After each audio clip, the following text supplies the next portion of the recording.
Hola queridos oyentes, muy buenos días, tardes o noches, y bienvenidos a la biblioteca, Historias y Relatos. Un lugar donde las páginas se transforman en caminos, donde cada palabra es un eco del pasado y cada relato, una llama encendida en la oscuridad. Aquí rescatamos voces olvidadas, y forjamos mundos que esperan ser descubiertos. Este es tu refugio, este es tu viaje a través de las palabras. Si estas historias despiertan tu imaginación, si sientes que la biblioteca debe seguir iluminando senderos, apóyala, comparte su voz, suscríbete para no perderte ningún relato y ofrece tu like, como quien enciende una antorcha para que esta llama nunca se apague. Taj Mahal, el monumento al amor que desafió al tiempo. En aquel tiempo el mundo parecía inclinarse ante el estandarte del imperio mogol. Desde las llanuras fértiles del Ganges hasta las fortalezas del Decán, el poder de sus ejércitos se desplegaba con una mezcla de pólvora y seda, de hierro y poesía. El trono del pavor real, resplandeciente en la corte, era la metáfora viva de un reinado que aspiraba a contener en sí la riqueza de todos los horizontes conocidos. Era una época en la que caravanas interminables llegaban desde las rutas persas cargadas de tapices, especias y gemas, en la que los mares traían rumores de reinos lejanos y los bazares de Agra parecían un mosaico de todas las lenguas y rostros de la tierra. El apogeo del imperio no era solo cuestión de territorios conquistados, sino de un refinamiento cultural sin precedentes. Los palacios estaban cubiertos de azulejos que reflejaban la luz del sol como si fuesen fragmentos del paraíso, y en las estancias de mármol se escuchaban los versos de poetas que entrelazaban el persa, el hindi y el árabe en una melodía sin fronteras. La música de sitares y tambores se mezclaba con el eco de las recitaciones coránicas y con las discusiones filosóficas de eruditos que debatían sobre astronomía, medicina y metafísica. Pero bajo el esplendor, también vibraban tensiones invisibles, como las cuerdas de un instrumento demasiado tensado. El imperio había crecido tanto que los límites de su fuerza comenzaban a desdibujarse. En las fronteras, rajás hindúes esperaban cualquier signo de debilidad para afirmar su autonomía. En el interior, facciones cortesanas se disputaban el oído del emperador y los favores que decidían fortunas. La magnificencia del poder central era al mismo tiempo su vulnerabilidad, un árbol de raíces profundas, pero tan cargado de frutos que cualquier tormenta podía quebrarlo. En ese escenario se alzaba Shah, heredero de una dinastía que había sabido fundirse con la tierra india sin perder su espíritu persa y turco. Era un príncipe educado en la disciplina militar y en el arte del gobierno, pero también un hombre de sensibilidad extraordinaria para la belleza. Su mirada no se detenía únicamente en los mapas de campaña o en los tributos recogidos de provincias lejanas. Se posaba en los arcos de los palacios, en la simetría de los jardines, en la caligrafía trazada con paciencia sobre manuscritos iluminados. Su alma, decían los cortesanos, era la de un rey y la de un artista. La corte mogola, bajo su mando, alcanzaba un punto de fusión que la historia rara vez concede a un imperio. Era un crisol en el que se encontraban arquitectos persas, calígrafos árabes, músicos hindúes, pintores turcos. El resultado era un lenguaje estético nuevo, imposible de reducir a una sola tradición. Los mismos muros de la capital parecían respirar esa mezcla, donde los colores del desierto se unían con el verdor de los jardines irrigados por ingenierías avanzadas. Allí, los súbditos podían ver a un mismo tiempo la austeridad islámica y la opulencia india, la severidad de los ejércitos y la suavidad de las artes. Y, sin embargo, el brillo del oro siempre atrae las sombras. La grandeza del imperio se sostenía sobre la presión de millones de campesinos, sobre impuestos pesados y sobre la vigilancia constante de príncipes rivales. Había voces que murmuraban que ningún esplendor podía durar demasiado, que las estrellas mismas que se reflejaban en los estanques de los palacios señalaban ya el inicio de un destino trágico. La tensión latente se escondía en banquetes y festividades, en los saludos ceremoniosos y en los ojos de los soldados que aguardaban nuevas órdenes de conquista. En medio de esa danza de poder, riqueza y fragilidad, Shah encontró a la mujer que marcaría no solo su vida, sino la memoria del imperio entero. Mumtaz Mahal, cuyo nombre significaba la joya del palacio, era más que una consorte, era su confidente, su consejera, la voz que suavizaba sus decisiones y el corazón que acompañaba sus victorias. Para muchos, la historia del imperio mogol podía contarse como la historia de ese encuentro, el gobernante más poderoso del mundo oriental y la mujer que, sin espada ni ejército, dominaba su espíritu. Todo lo que vendría después, las victorias, las traiciones, las lágrimas y el mármol que desafía los siglos, tenía su semilla en este contexto.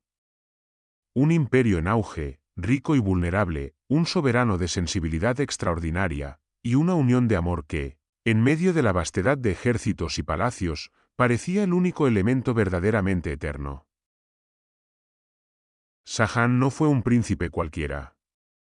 Desde su nacimiento, la sombra de un destino imperial se proyectaba sobre él, pero también el peso de una herencia compleja, tejida con conquistas y alianzas, con sangre derramada y palacios levantados en medio del polvo. Su niñez estuvo rodeada de lujos inconmensurables, pero también de intrigas palaciegas y disputas entre hermanos que podían cambiar el curso de la historia en un instante. Creció sabiendo que cada gesto suyo sería observado, cada palabra medida, cada paso juzgado por una corte donde el poder podía ser tan frágil como una copa de cristal. Era un joven de inteligencia precoz. Su educación, guiada por sabios de diversas tradiciones, lo expuso a un abanico de conocimientos que pocos hombres de su tiempo podían abarcar. Leía a los poetas persas y meditaba sobre los versos coránicos. Se interesaba por la matemática que permitía diseñar arcos imposibles y por la astronomía que dictaba la orientación de templos y mezquitas.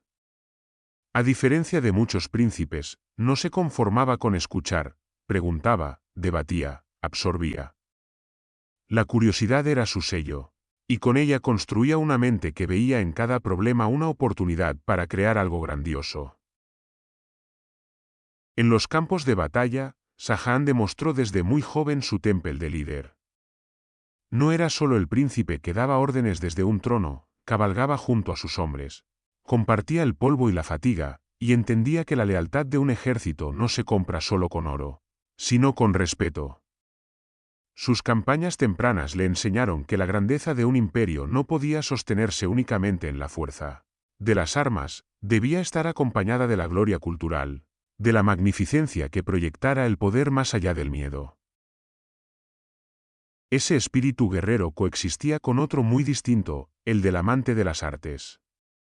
Donde otros príncipes veían murallas, él veía lienzos para mosaicos. Donde otros percibían plazas vacías, él imaginaba jardines geométricos con fuentes que imitaban los ríos del paraíso. Sus ojos podían demorarse tanto en la curva perfecta de un arco como en la disposición estratégica de una formación militar. En los talleres de los artesanos, se movía con una familiaridad sorprendente para un heredero del trono. Examinaba los pigmentos, acariciaba las piedras semipreciosas, escuchaba los versos de los calígrafos como si fuesen canciones. Shah fue, desde su juventud, un visionario de la arquitectura. Su mente concebía la ciudad como un organismo vivo donde cada construcción debía hablar el lenguaje de la armonía. No toleraba la improvisación ni la asimetría sin propósito. Creía que todo debía obedecer a una idea superior, a un orden casi divino. Bajo su mirada, los palacios no eran solo lugares de residencia, sino declaraciones de poder, símbolos visibles de la unión entre lo terrenal y lo sagrado.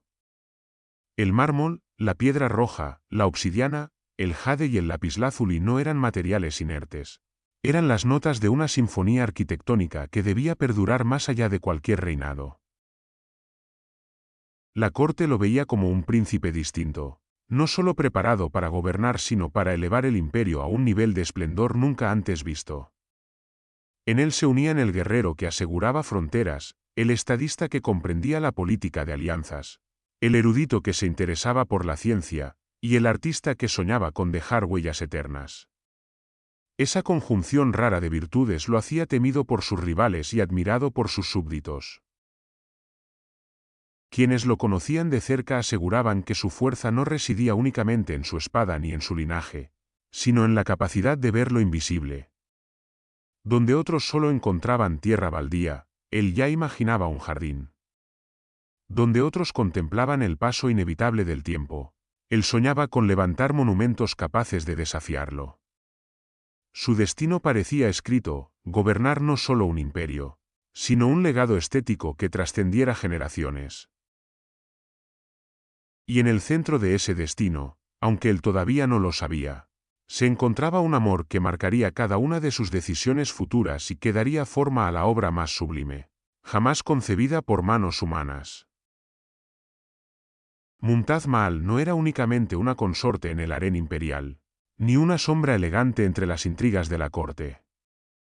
Era la joya resplandeciente de un destino compartido con Shahjahan, la mujer cuyo nombre significaba la elegida del palacio.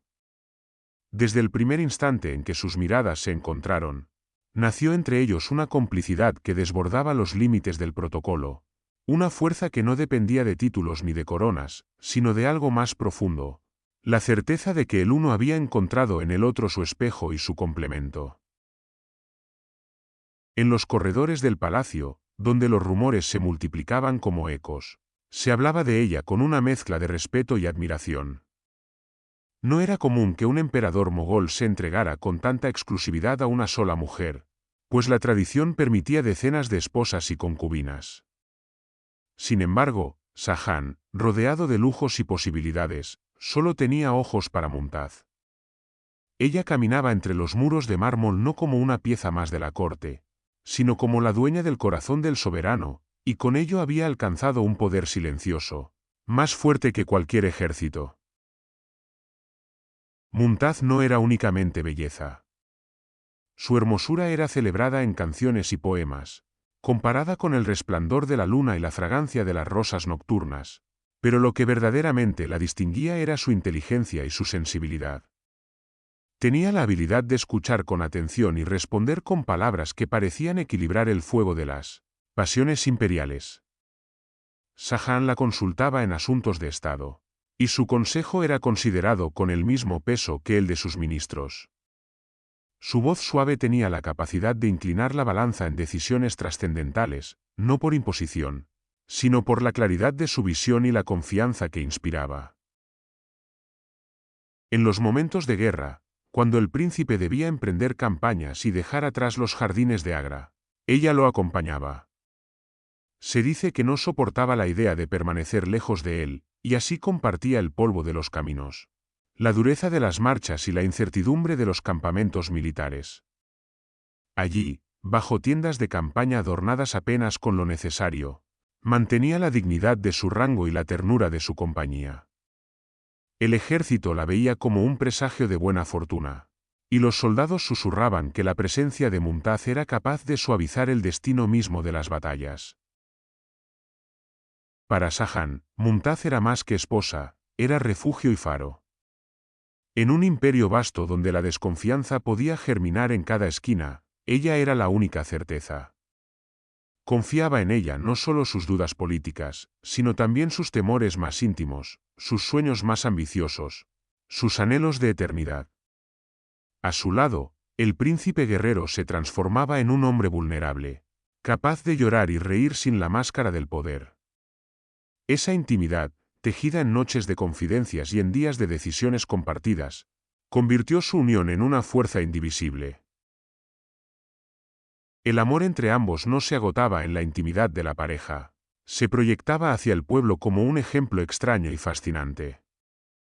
Los súbditos veían en Mumtaz una figura de compasión y justicia, pues intercedía en favor de los pobres, protegía a huérfanos y donaba su riqueza personal para aliviar desgracias. En su aura había algo maternal y noble, como si comprendiera que su papel no era solo adornar el trono, sino darle al imperio un rostro humano. Cada hijo nacido de su vientre era celebrado como la continuación de una unión sagrada. Sin embargo, esa fecundidad también la iba debilitando, pues el destino la vinculaba a partos continuos que desgastaban su salud. Aún así, jamás se apartó de Shahjahan, en la prosperidad y en la fatiga, En la exuberancia de los palacios y en la rudeza de los campamentos, ella permaneció a su lado. Los poetas de la corte afirmaban que el poder del emperador estaba tejido con la dulzura de Mumtaz, y que sin ella su grandeza carecería de sentido. Era la encarnación de la unión entre amor y poder, no el poder que esclaviza, sino el que ennoblece, no el amor pasajero, sino el que inspira obras destinadas a desafiar al tiempo. Así, Mumtaz Mahal se convirtió en el centro espiritual de la vida de Shahjahán. Mientras el imperio alcanzaba su punto más alto, mientras los palacios resplandecían y las fronteras se expandían, la verdadera riqueza del soberano no estaba en las arcas ni en las fortalezas, sino en el lazo invisible que lo unía a ella. Un lazo que, más tarde, la muerte transformaría en el motor de una de las mayores maravillas que el hombre haya concebido. El ideal mogol era, en esencia, un sueño de unidad en medio de la diversidad, un intento casi imposible de armonizar mundos que durante siglos habían vivido en tensión o en conflicto. Desde sus raíces, la dinastía llevaba en la sangre la huella turca de los timúridas, herederos de guerreros nómadas que cabalgaban por las estepas, en su corazón, el alma persa de los poetas, de los calígrafos, de los jardines trazados como espejos del paraíso, en su tierra, la inmensa riqueza cultural de la India, con sus templos, sus dioses, sus pueblos y sus colores. Y como cúpula de todo ello, la espiritualidad islámica, con su llamado a la unidad de Dios y su sentido de orden que impregnaba el arte, la política y la vida cotidiana. Ese ideal se manifestaba en cada rincón del imperio. En los palacios, donde columnas talladas con motivos hindúes sostenían techos cubiertos de inscripciones coránicas. En los mercados, donde especias indias se mezclaban con tapices persas y sedas traídas de Turquía, en las cortes, donde ministros hindúes debatían al lado de eruditos musulmanes y astrónomos persas trazaban cartas celestes, para orientar la arquitectura de las mezquitas. El imperio mogol era un puente vivo entre mundos que en otras latitudes parecían irreconciliables. El lenguaje artístico que nació de esa fusión no pertenecía a ninguna tradición en exclusiva, sino que las contenía a todas. Los jardines Charbagh, inspirados en el diseño persa del Edén dividido en 4 ríos, se transformaban en la India en espacios exuberantes donde los lotos florecían junto a rosas traídas del oeste.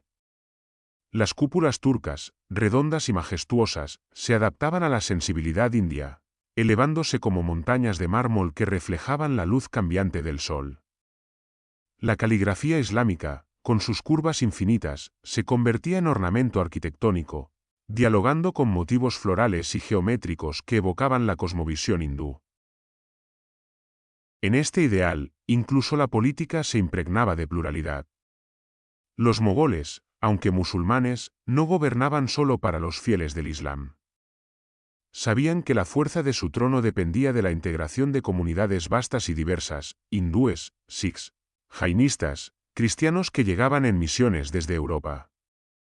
Por ello, se cultivaba un clima de tolerancia relativa, donde los diferentes credos podían sobrevivir y en ocasiones florecer bajo el amparo de la corona. El imperio se concebía como un tapiz donde cada hilo, sin perder su color, reforzaba la trama común. Ese ideal también impregnaba la mente de Shahjahán.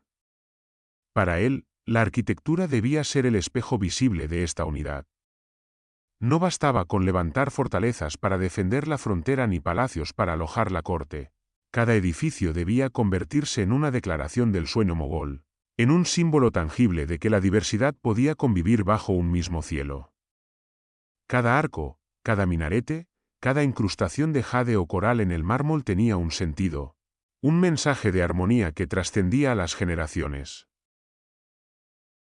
En su visión, no había contradicción entre lo persa y lo indio, entre lo islámico y lo turco, eran como las 4 orillas de un mismo río.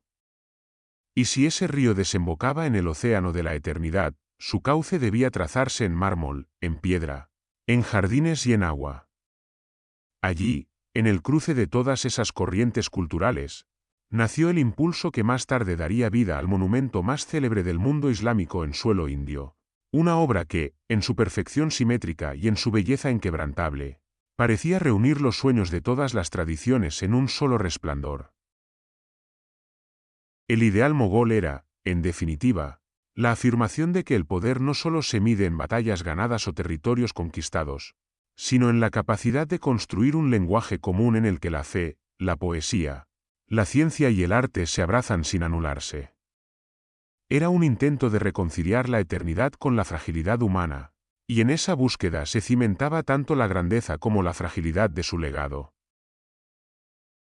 El año era 1631, y el sol abrasador del Deccan caía sobre los campamentos mogoles como una prueba constante de resistencia. Shah Jahan, empeñado en sofocar rebeliones y afirmar su autoridad en las provincias del sur, había llevado consigo no solo a su ejército, sino también a su inseparable compañera, Mumtaz Mahal. No podía concebir dejarla atrás, lejos de su lado, aun cuando las jornadas se tornaban largas y los caminos se teñían de polvo y fatiga.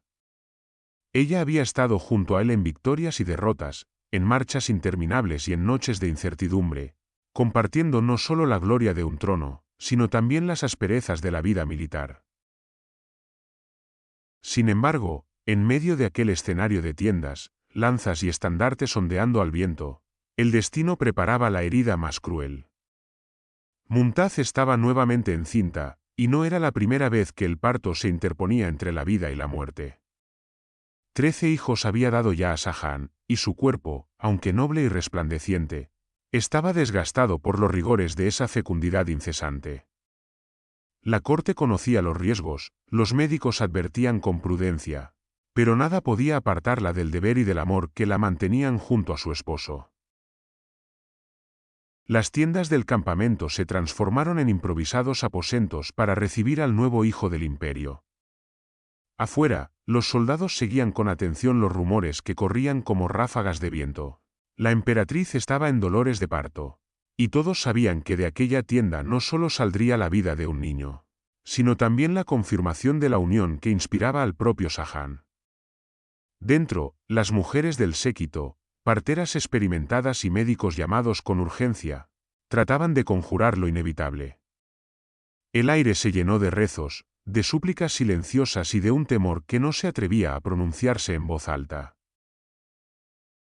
El parto fue largo, extenuante, una batalla más cruel que cualquier enfrentamiento en el campo. El grito de Mumtaz se confundía con el retumbar lejano de los tambores de guerra, como si el universo entero se tensara en aquella hora fatídica. Shah Jahan, pese a las normas de la etiqueta imperial, no pudo apartarse demasiado. Caminaba de un lado a otro, ansioso, con los ojos encendidos de preocupación, incapaz de encontrar calma en los informes de sus generales o en los versos que solía recitar en otros momentos de angustia. Lo único que deseaba escuchar era la noticia de que su esposa estaba a salvo. Finalmente, la vida de un nuevo hijo fue traída al mundo, pero con ella llegó también la tragedia. El rostro de Mumtaz, pálido y agotado, anunciaba lo que los médicos no se atrevían a decir. Su cuerpo se desangraba, y cada intento por salvarla se perdía en la impotencia. El llanto del recién nacido contrastaba con el silencio denso que se apoderaba de la tienda. Allí, en aquel campamento levantado en tierras hostiles, el amor del emperador se encontraba con la frontera infranqueable de la muerte. Se dice que Shah Jahan entró en la tienda con el corazón destrozado, y que en sus brazos sostuvo a Mumtaz en sus últimos instantes. Ella, consciente de su final, le pidió 3 cosas: cuidar de sus hijos, no casarse de nuevo y levantar una tumba digna de su amor, un lugar donde su memoria no pudiera desvanecerse. Sus palabras fueron susurros, pero para él fueron juramentos grabados a fuego en su alma. Cuando finalmente exhaló su último aliento, el mundo de Shah Jahan se quebró como un espejo. La noticia se extendió por el campamento como un lamento colectivo. Los soldados que habían enfrentado sin miedo la muerte en combate lloraban en silencio. Los músicos callaron sus instrumentos, los poetas dejaron sus plumas a un lado. La emperatriz había muerto, y con ella parecía apagarse la luz que equilibraba al soberano. En los días que siguieron, Shah se sumió en una oscuridad que ni la victoria militar ni los tesoros del imperio podían disipar. Se cuenta que su cabello ennegrecido comenzó a tornarse blanco de golpe, como si la pena lo hubiera envejecido en cuestión de semanas. El hombre que había sido ejemplo de esplendor y poder se convirtió en un viudo marcado por la ausencia, prisionero de una promesa que pronto transformaría en la obra más grandiosa que la humanidad recuerda. Burhanpur, una ciudad levantada entre colinas y ríos, quedó marcada para siempre por aquel día funesto. Allí, en medio de un campamento convertido en improvisada corte, la muerte había derribado lo que parecía indestructible, la unión de Shah y Mumtaz Mahal. El aire mismo parecía haberse detenido, las banderas colgaban inertes, los pájaros guardaban silencio, y hasta el murmullo de los soldados se transformó en un rumor apagado. Era como si la naturaleza hubiera comprendido que un lazo sagrado había sido roto, en su compasión muda, se replegara para acompañar el duelo. El cuerpo de Mumtaz yacía en reposo, envuelto en telas finas, como si aún la protegiera la delicadeza de su rango. Los médicos y parteras se retiraban con rostros abatidos, conscientes de que ningún arte de la ciencia ni súplica a los cielos había logrado detener el destino. La noticia, cuando alcanzó a Shah con toda su crudeza, fue como un golpe seco que atravesó su espíritu. El emperador, que nunca había retrocedido ante enemigos formidables ni ante las intrigas de la corte, cayó prisionero de un dolor que ni la espada ni la razón podían aplacar. Se dice que aquella noche, incapaz de contener la desesperación, entró a solas en la tienda donde reposaba su amada. La contempló en silencio, como si quisiera grabar en su memoria hasta el último rasgo de su rostro. Sus labios entreabiertos, su piel exangüe, sus ojos cerrados para siempre. Cada detalle era un recordatorio de que el tiempo, tirano implacable, le había arrebatado lo más valioso. Se arrodilló junto a ella, tocó sus manos frías, y lloró como nunca había llorado. Aquellas lágrimas no eran las de un emperador, sino las de un hombre despojado de su centro, un amante que descubría el vacío absoluto. Burhanpur fue testigo de un duelo que sobrepasaba lo humano. Shah se encerró en sí mismo durante días, sin interés en los asuntos del reino, sin atención para sus generales ni para sus ministros. La corte entera, acostumbrada a la brillantez de sus gestos y a la energía de su mando, se enfrentó al espectáculo de un soberano consumido por el dolor. El trono del pavor real, símbolo máximo del esplendor mogol, perdió su brillo frente a la ausencia que lo corroía. Los cronistas de la época dejaron constancia de cómo el emperador abandonó todo adorno y se vistió de blanco, el color del luto en la tradición islámica. Rechazó las melodías que solían alegrar sus jornadas, ordenó el silencio en los patios donde solían resonar canciones y poesía. Ni las flores de los jardines ni el murmullo de las fuentes lograban calmarlo. Cada rincón parecía recordarle a Mumtaz, el campamento donde había compartido con ella risas íntimas, el estruendo de los tambores de guerra que ella había acompañado con serenidad, los amaneceres en que sus ojos buscaban siempre los de ella. Burhanpur, en aquel entonces, se convirtió en un escenario de duelo imperial. Los habitantes de la ciudad, conmovidos, compartieron el dolor del emperador. Nadie osaba celebrar, nadie se atrevía a hablar en voz alta. Era como si toda la comunidad hubiera comprendido que la herida no era solo del soberano, sino del imperio entero. La pérdida de Mumtaz no era la pérdida de una mujer, sino la desaparición de la joya que equilibraba el poder y la humanidad del gobernante. La herida de Shah fue irreparable. Aunque el tiempo transcurriera y los asuntos del imperio exigieran su atención, nunca volvió a ser el mismo. Su espíritu, antes resplandeciente de ambiciones artísticas y políticas, quedó marcado por una sombra que lo acompañaría hasta el fin de sus días. Aquella herida lo envejeció de golpe, las crónicas cuentan que su cabello ennegrecido empezó a tornarse blanco, que sus ojos se volvieron más profundos, como si en ellos se abriera un abismo imposible de llenar. Burhanpur quedó inscrita en la memoria de Shah como el lugar donde perdió su razón de alegría. Allí juró, con la solemnidad de quien ya no espera nada de la vida, que levantaría un monumento capaz de resistir al tiempo y a la muerte. No sería solo una tumba, sería la encarnación del amor eterno, el testimonio de que, aunque la carne sucumba, el espíritu del amor puede alzarse en mármol y eternidad. Ese juramento se volvió su obsesión, su norte, su única manera de resistir el vacío. Desde aquel instante, el esplendor del imperio mogol quedó teñido de melancolía. Shah, el emperador que lo tenía todo, había recibido la herida más profunda.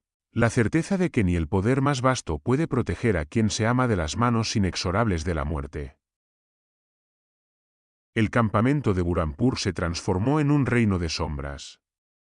Allí donde antes resonaban los tambores de guerra, los cánticos de los soldados y la algarabía de los mercaderes que acompañaban a la corte, se instaló un silencio denso, casi insoportable. Shah había ordenado que todo signo de celebración, de música o de júbilo desapareciera, y aquel mandato fue acatado como un eco que recorría cada tienda, cada calle, cada rincón del imperio.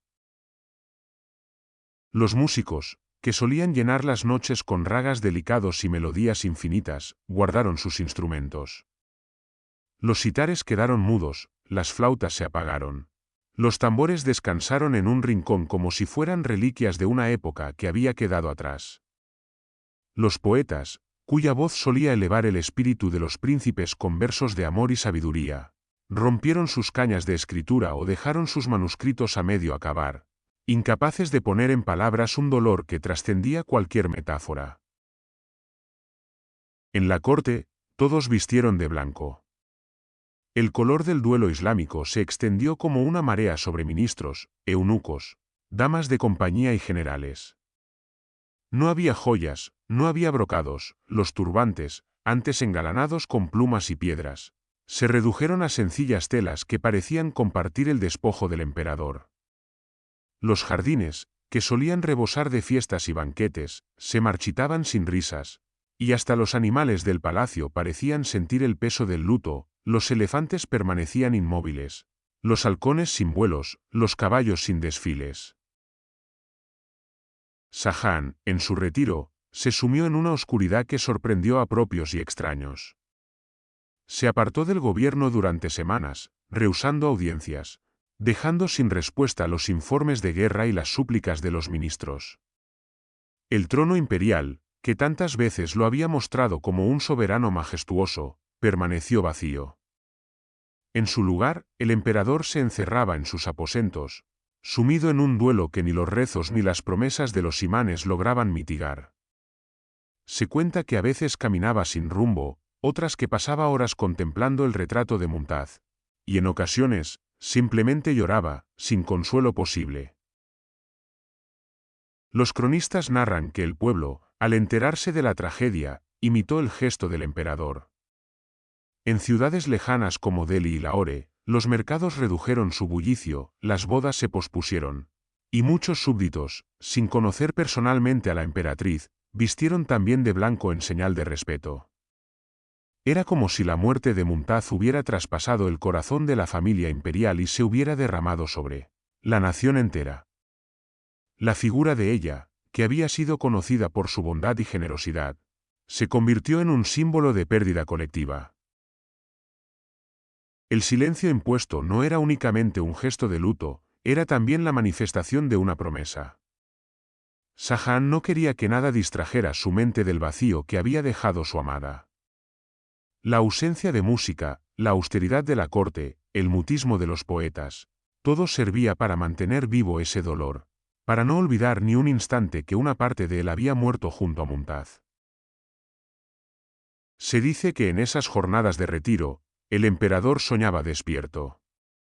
Veía en su mente un monumento aún sin forma, una tumba que no fuera tumba, un palacio que no fuera palacio, sino un lugar en el que la memoria pudiera desafiar a la muerte. Mientras el imperio contenía la respiración, Shah, desgarrado, empezaba a gestar en silencio el juramento que daría sentido a sus días venideros. Burhanpur quedó atrás, pero el duelo permaneció incrustado en su alma. La corte vestida de blanco, la música apagada, Los jardines marchitos y los instrumentos callados eran apenas el reflejo de un dolor más profundo, el de un hombre que, aun siendo emperador del mundo, descubría que el poder no podía salvarlo de la herida más humana de todas, la pérdida del amor. En medio de aquel silencio que había cubierto la corte como un manto funerario, Shah comenzó a tejer, primero en su mente y luego en su voluntad, un juramento que daría forma a la obra más grandiosa de su vida. Cada instante de ausencia lo conducía a la misma certeza: si la muerte había reclamado a Mumtaz, la memoria debía resistir, y no con palabras que se desvanecen en el aire, ni con canciones que el tiempo silencia, sino con una creación que pudiera desafiar los siglos. Se dice que en las noches de duelo, cuando el emperador apenas conciliaba el sueño, se levantaba y recorría los pasillos vacíos con el corazón oprimido, y que en esos vagabundeos murmuraba en voz baja su promesa: levantaría un monumento que no fuera solo tumba, sino un espejo de su amor eterno. No sería un sepulcro cualquiera, sino un testimonio visible de que incluso la muerte podía ser vencida por la fuerza del recuerdo. Este voto se convirtió en su refugio y en su obsesión. En su mente empezaron a surgir imágenes: un palacio blanco como la pureza de su amada, con una cúpula que evocara los cielos donde ella reposaba, rodeado de jardines que simbolizaran el paraíso prometido. El mármol sería su piel, las piedras preciosas sus joyas, el agua que lo rodeara su reflejo inmutable. Cada elemento debía hablar de ella, de su dulzura, de su grandeza, de la unión que habían compartido. Los consejeros más cercanos, conscientes de la herida que lo consumía, no osaron contradecirlo. Sabían que ese juramento no era capricho, sino una necesidad vital para el emperador. Levantar aquel monumento sería, para él, continuar respirando. Sin esa meta, su vida misma habría quedado sin propósito. Así, el voto se consolidó en decreto. El imperio entero se pondría al servicio de la construcción de un mausoleo como jamás se había visto en el mundo. En los días posteriores, cuando la corte abandonó Burhanpur para regresar a Agra, Shah llevaba consigo no solo los restos mortales de Mumtaz, sino también la semilla de esa promesa. Cada río que cruzaban, cada montaña que dejaban atrás, cada ciudad que lo recibía con respeto y silencio, era testigo de un hombre que ya no era el mismo.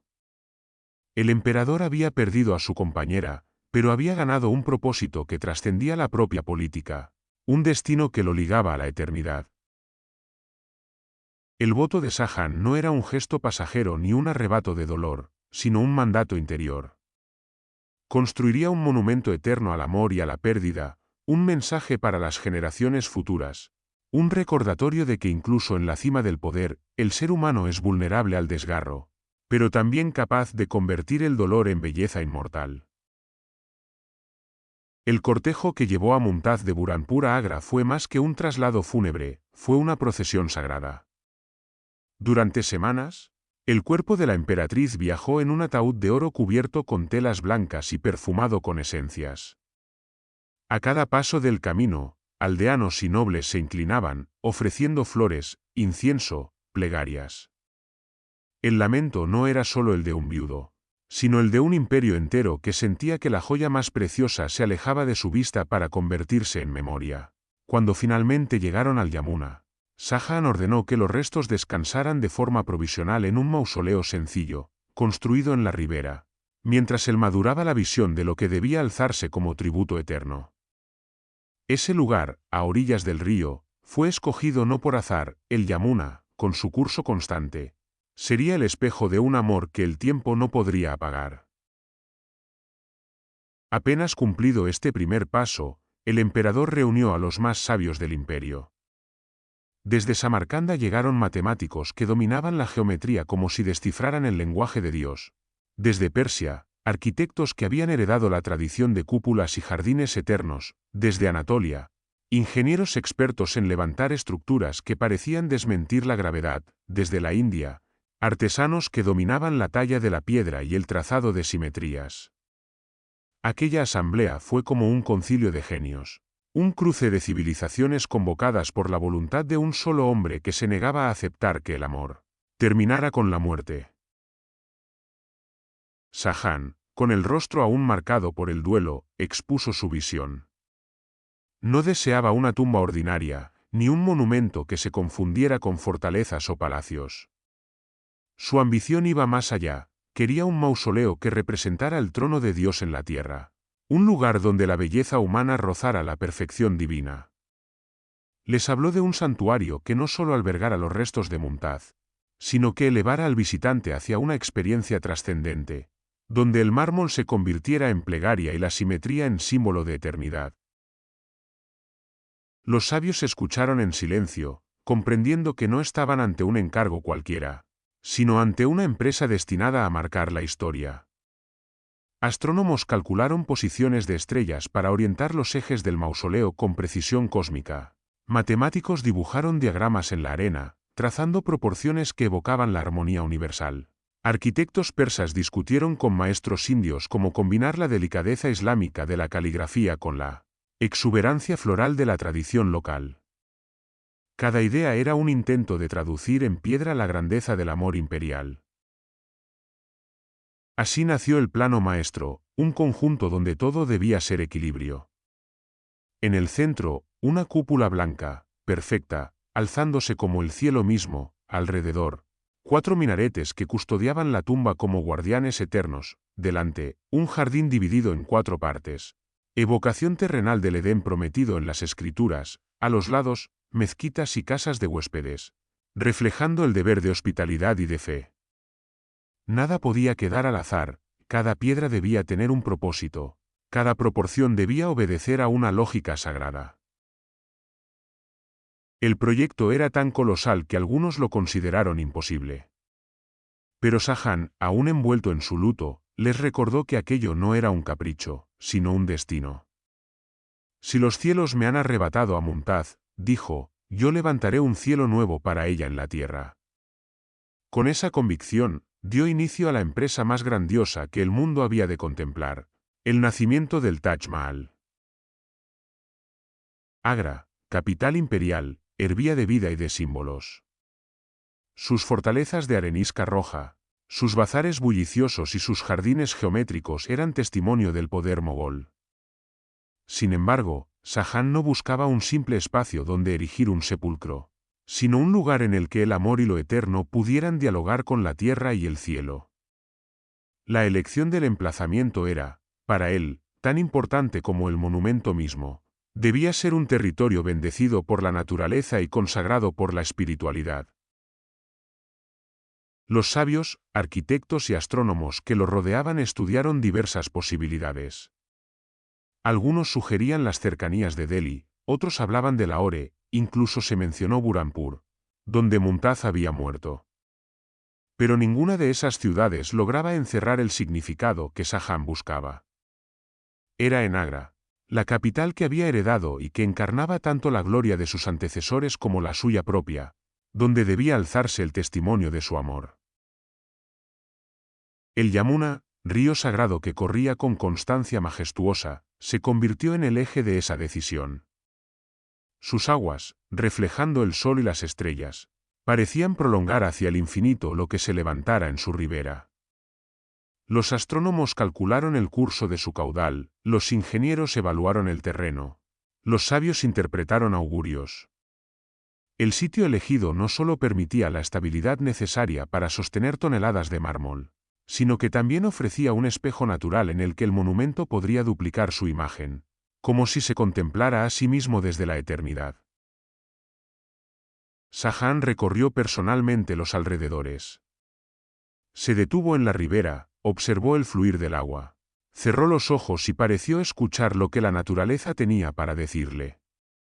Allí, en ese punto preciso donde la corriente se curvaba con suavidad, supo que Mumtaz tendría su morada definitiva. Ordenó que se reservara aquel terreno sagrado y que ningún otro proyecto lo interfiriera. Ese espacio sería el centro de un universo arquitectónico, un Edén terrenal donde cada piedra, cada flor y cada reflejo del agua hablarían del amor que lo había marcado para siempre. La elección no era solo técnica o estética, era profundamente espiritual. En la tradición islámica, el paraíso es un jardín atravesado por ríos cristalinos. Y Shah Jahan entendió que el Yamuna no era un simple curso de agua, sino un recordatorio de esa promesa divina. Colocar el mausoleo junto al río significaba anclar el recuerdo de Mumtaz no en la sequedad de la tierra, sino en la fluidez de la vida eterna. Así quedó decidido, el Taj Mahal se levantaría en Agra, a orillas del Yamuna. Un lugar donde la obra humana y la naturaleza se unirían en un abrazo perfecto, donde el mármol blanco reflejaría la luz del sol durante el día y la de la luna durante la noche, y donde el río se encargaría de multiplicar ese resplandor hasta el infinito. Era como si el mundo mismo conspirara para que allí, y solo allí, el sueño de Shah Jahan pudiera volverse realidad. El inicio de la construcción fue como convocar a todo el mundo conocido al servicio de un solo sueño. Desde el primer día, Shah Jahan dispuso que nada se escatimara, que la tumba de Mumtaz no conociera la mediocridad ni el descuido. Era necesario que cada piedra, cada grano de arena, cada fragmento de mosaico hablara de perfección. Para ello, el imperio desplegó una red logística colosal, como jamás se había visto en el subcontinente. El mármol blanco fue elegido como piel del mausoleo, y no cualquier mármol, sino el de Makrana, en Rajastán, famoso por su pureza y brillo, capaz de reflejar los cambios del día, rosado al amanecer, plateado bajo la luna, dorado en el ocaso. A cientos de kilómetros de distancia, canteros trabajaban sin descanso, cortando bloques inmensos que luego debían ser trasladados con un esfuerzo titánico. No era solo piedra, era la eternidad misma la que se arrancaba de las entrañas de la tierra. Pero el Taj no podía ser solo blanco. Shah Jahan quería que cada superficie respirara el alma del imperio, y para ello convocó un mosaico de piedras semipreciosas traídas de los rincones más lejanos. De Persia llegaron la amatista y el lapislázuli, de China, el jade y el cristal, del Decán, la cornalina y la turquesa. Incluso llegaron ágatas y ónices de tierras lejanas. Cada piedra, con su color y su brillo, representaba una joya incrustada en el corazón de Mumtaz. El mausoleo se concebía como un cofre universal donde la naturaleza entera entregaba sus tesoros para honrar a una sola mujer. La logística fue una empresa en sí misma, casi tan monumental como la construcción del edificio. Caravanas interminables de elefantes cruzaban el subcontinente, cargando con los bloques de mármol. Cada paquidermo transportaba sobre su lomo toneladas de material, y los caminos se transformaron en arterias por donde circulaba la materia prima del amor convertido en obra. Allí donde no podían avanzar las caravanas, el río Yamuna se convertía en aliado. Barcazas pesadas, guiadas por marineros experimentados, deslizaban lentamente los bloques, aprovechando la corriente para acercarlos a Agra. La ciudad se transformó. En torno al lugar elegido se levantaron almacenes imperiales para organizar el colosal tráfico de materiales. Era como si un segundo imperio hubiera nacido dentro del primero: talleres de incrustación, fundiciones de metales, depósitos de maderas exóticas, alojamientos para artesanos que llegaban desde Persia, Siria, Anatolia y los reinos de la India. Se calcula que más de 20.000 hombres trabajaron durante décadas, y cada uno de ellos aportaba su arte, su sudor y su tiempo para dar forma al juramento del emperador. Los cronistas cuentan que la ciudad entera se vio arrastrada por la empresa. Los mercados florecieron para abastecer a los trabajadores, los caminos se llenaron de viajeros, y el murmullo de martillos, sierras y cinceles se convirtió en la nueva música de Agra.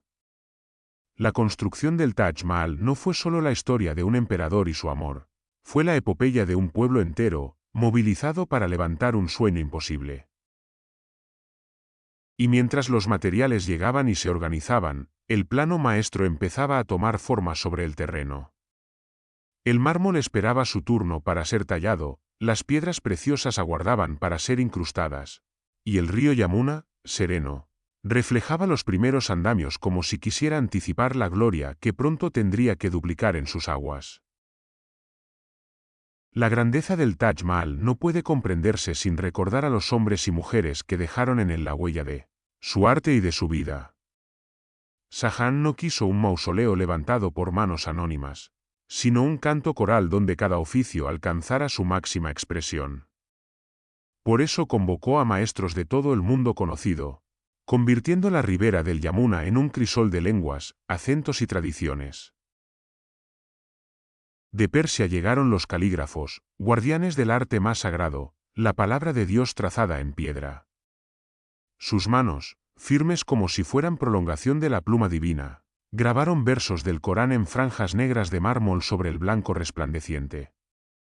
Cada letra era una plegaria, cada curva una caricia de eternidad. Las inscripciones no solo adornaban, sino que guiaban al visitante, recordándole que aquel no era un palacio de hombres, sino un reflejo del paraíso prometido. De Anatolia y del Imperio Otomano viajaron mosaístas, expertos en el arte de combinar colores y fragmentos diminutos para crear imágenes que parecían infinitas. Con paciencia casi inhumana, incrustaron jade, turquesa, cornalina y ónix en el mármol, formando flores que nunca se marchitarían.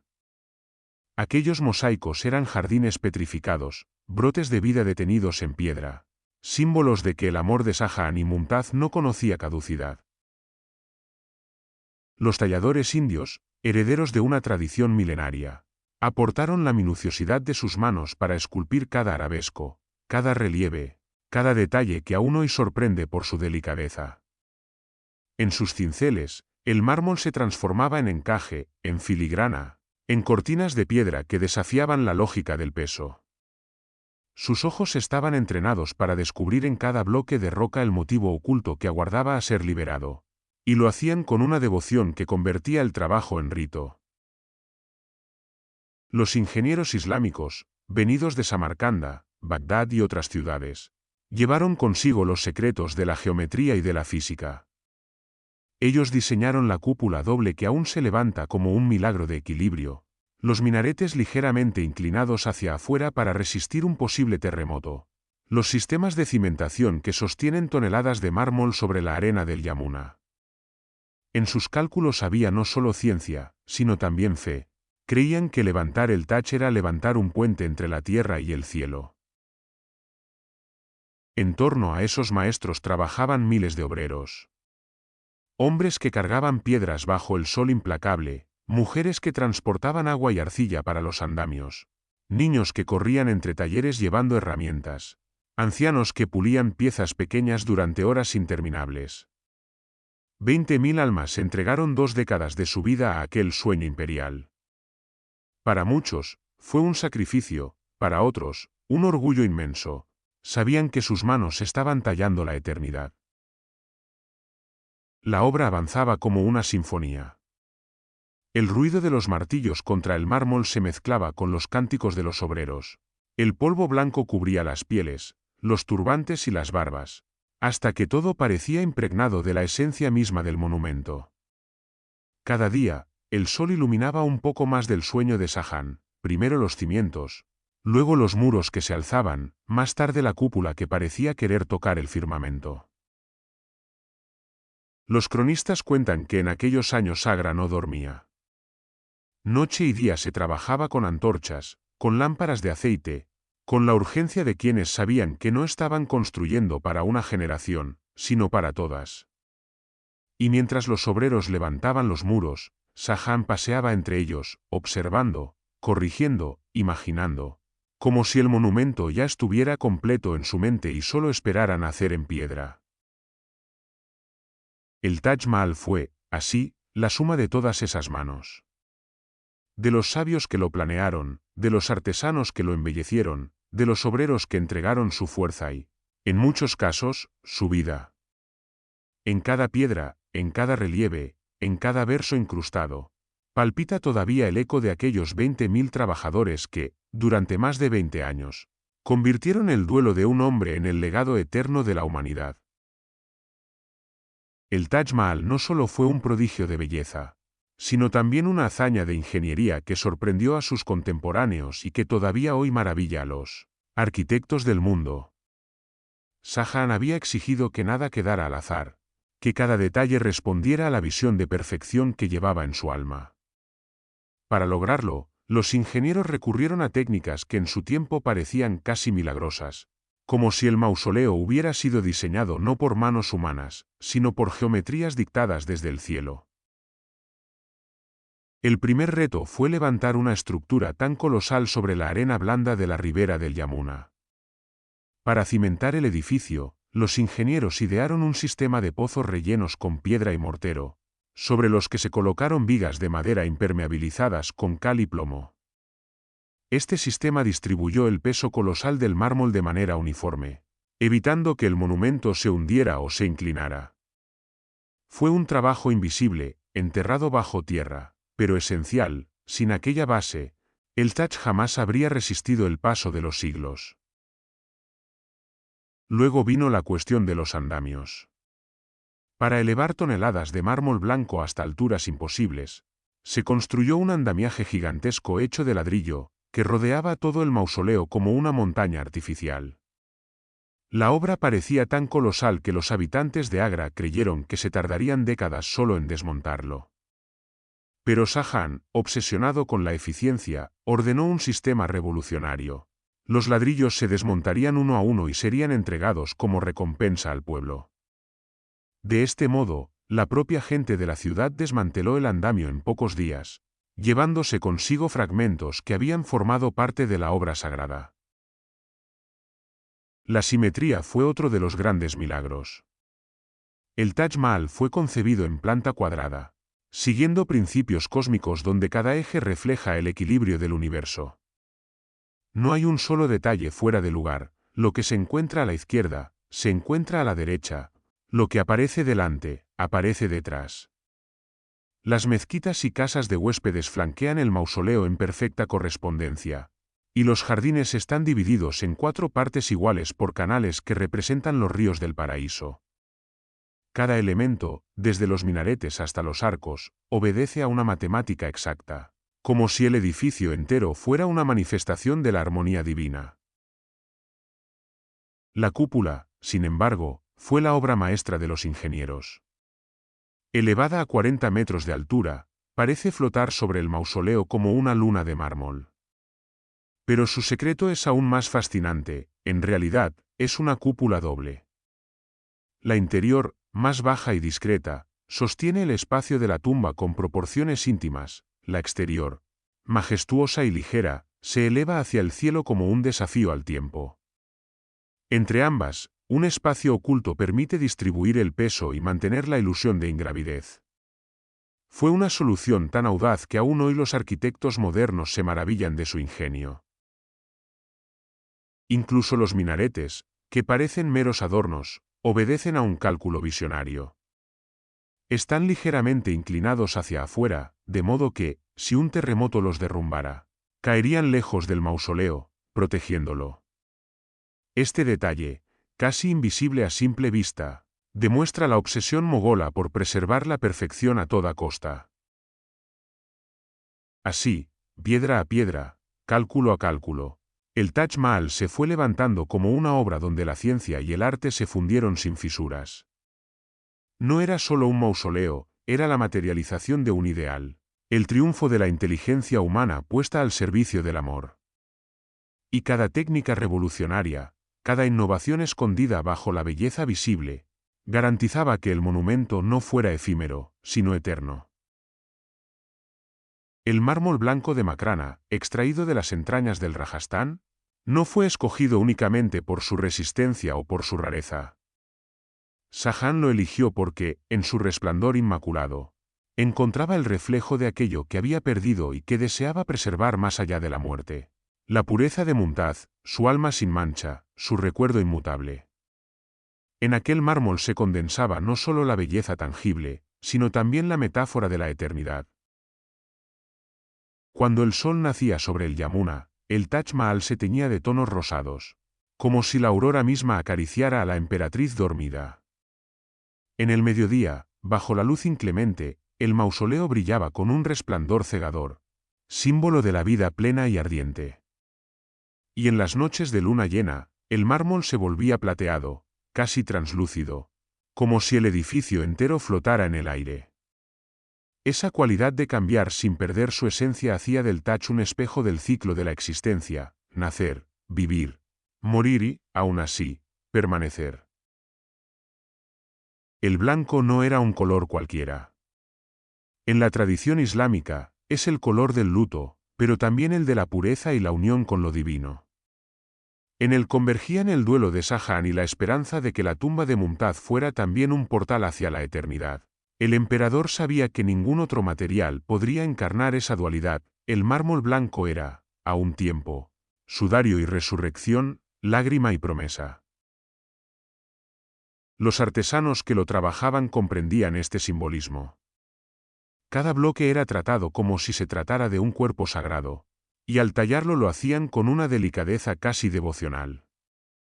El polvo blanco que se desprendía de los cinceles parecía nieve cayendo sobre la obra, como si la propia naturaleza colaborara en cubrir el mausoleo con un velo de eternidad.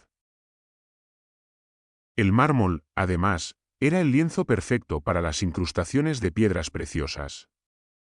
Sobre su superficie inmaculada florecían motivos vegetales de colores intensos, rubíes convertidos en pétalos, esmeraldas en hojas, zafiros en cielos diminutos. Estas incrustaciones no opacaban al mármol, sino que lo exaltaban, del mismo modo que la vida y el amor de Mumtaz daban sentido al poder de Shahjahán. La blancura pura era el fondo que hacía destacar la riqueza del mundo, como si la esencia inmutable del alma permitiera a la naturaleza desplegar su infinita variedad. El mármol blanco del Taj Mahal era, en definitiva, una metáfora viviente. Simbolizaba la inocencia de un amor incorruptible, la pureza de la fe en lo eterno y la certeza de que, aun cuando la carne se marchite y el tiempo devore imperios, la memoria puede conservarse intacta, reflejada en piedra que parece no envejecer jamás. Era la piel del monumento, pero también su alma, el velo luminoso que envolvía el duelo de un hombre y lo transfiguraba en belleza inmortal. La cúpula central del Taj Mahal se alza como un firmamento petrificado, un cielo hecho de mármol que parece flotar sobre la tumba de Mumtaz. Su forma, perfecta y redonda, evoca la bóveda celeste que cobija a la creación entera, pero aquí, en Agra, fue traída a la tierra como símbolo de unión entre lo humano y lo divino. Al contemplarla, no se percibe simplemente una proeza arquitectónica, sino una metáfora tangible. Allí donde la vida termina, el amor y la fe elevan al alma hacia el infinito. Desde lejos, la cúpula es lo primero que atrae la mirada. Su perfil suave se recorta contra el horizonte con la serenidad de la luna llena, y a medida que uno se acerca, el efecto se intensifica, parece que el cielo mismo se inclina sobre el mausoleo. No es casualidad. Los arquitectos diseñaron la cúpula para que representara la morada celestial, la promesa del paraíso donde, según la fe del emperador, Mumtaz aguardaría. Su curva ascendente es como un puente invisible que conecta lo terrenal con lo eterno, el duelo humano con la esperanza divina. En el interior, la cúpula crea un espacio en el que la voz se multiplica en ecos interminables. Los susurros se elevan, giran, se disuelven en un murmullo casi sagrado. Esa resonancia no es solo un efecto acústico, es la experiencia sensorial de que cada plegaria, cada lágrima, asciende hacia lo alto, hacia el reino celestial. Shahjahán quería que quien entrara allí sintiera que no estaba en un sepulcro, sino en un cosmos en miniatura, un universo cerrado donde la eternidad se hace presente.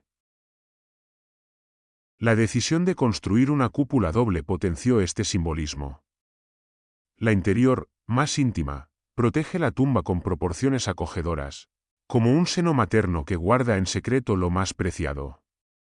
La exterior, majestuosa, se abre hacia el cielo con una grandeza imposible de ignorar. Entre ambas, el espacio intermedio actúa como velo, como frontera entre lo visible y lo invisible, lo mortal y lo divino. Así, la técnica se convierte en metáfora, lo íntimo y lo cósmico se entrelazan. Del mismo modo que el amor de Shahjahán por Mumtaz era a la vez profundamente humano y trascendental. La cúpula está coronada por un remate dorado que brilla bajo el sol.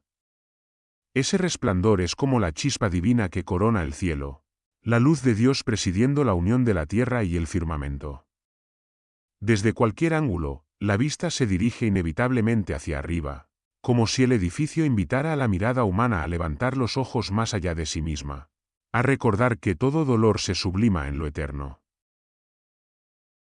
Contemplada en conjunto, la cúpula central es más que arquitectura, es oración silenciosa, es cielo hecho piedra.